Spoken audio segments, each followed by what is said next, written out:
Hi, I'm Bill the Piano Tuner. Thanks for joining me this week. Last week we were talking about doing key adjustments. Now remember, if you're going to do rebushing, before you do any key adjustments, you rebush first. Now last week I forgot one adjustment. Now take a look at the front of the key here. If you have a key, especially you see this on old pianos, where the key is crooked, cockeyed this way, if it's lower on one side than the other, on the side that it's low, you take a screwdriver, you rest it on top of the key button. This is the key button here. Put it on the pin like that, and you give it a crack. Now, you don't want to hit it too hard. It's better to do the adjustment twice than overdo it and have to undo what you overdid. So that's what you do for a crooked key. Now, what we're going to cover today is key height, setting key height, and leveling the keys. Now this is a tool we use for blocking up the keys on either end. And this is the Piano Action Handbook. This you can get at any piano supply store, supply outfit. And what it has is all the adjustments, the measurements you need for doing regulating. Here's key height, hammer blow distance, hammer let off, key dip, and back check. Now this tool, what we do with it is we take the punchings off of the key, put it under here, and you see it's got a screw adjustment.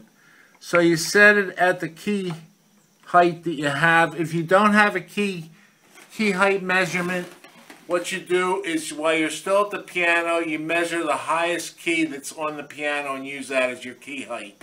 So what you do is you block either end of the key up with that. Now that we're over here by the piano, this is another tool we use for doing leveling and setting key height. It's just a regular carpenter's rule. You can see why we use it. It's just the length of a keyboard. So what you do is when the two keys on either end are blocked up, you put the level on top of the blocked up keys, and you just tap upward on the keys, and then you'll finally come to one where you'll hear a knock. You take a paper punching, whichever size you think it is. Where is it? There. You put it there, and you go down and you put them. You do all the keys. You put paper punchings on. Then you take them off. You don't take them off. You take the level off, and you pull the key out, and you put those paper punchings on the balance rail pins that they are in front of.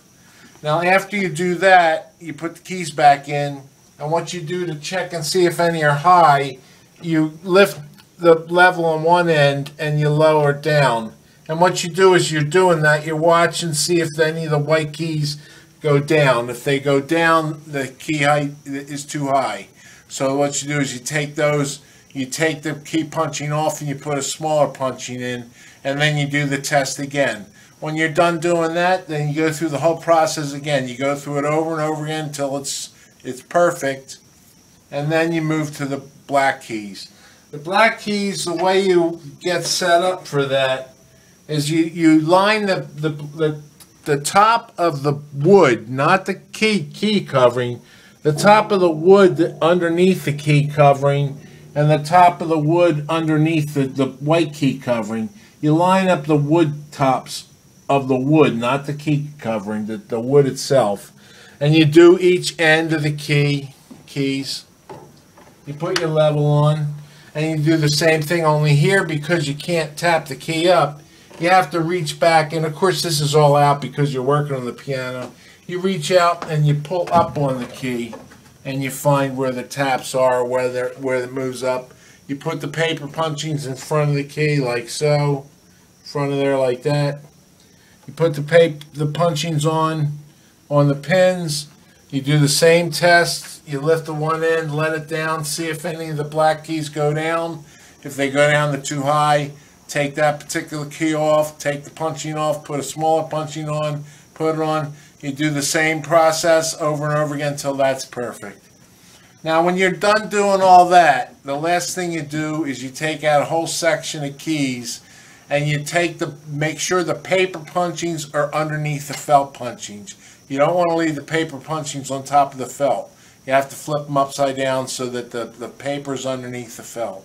And that's what goes into setting up key height and leveling keys. Well, next week I'll see you again. I'm going to be perfecting each note one key at a time. So long.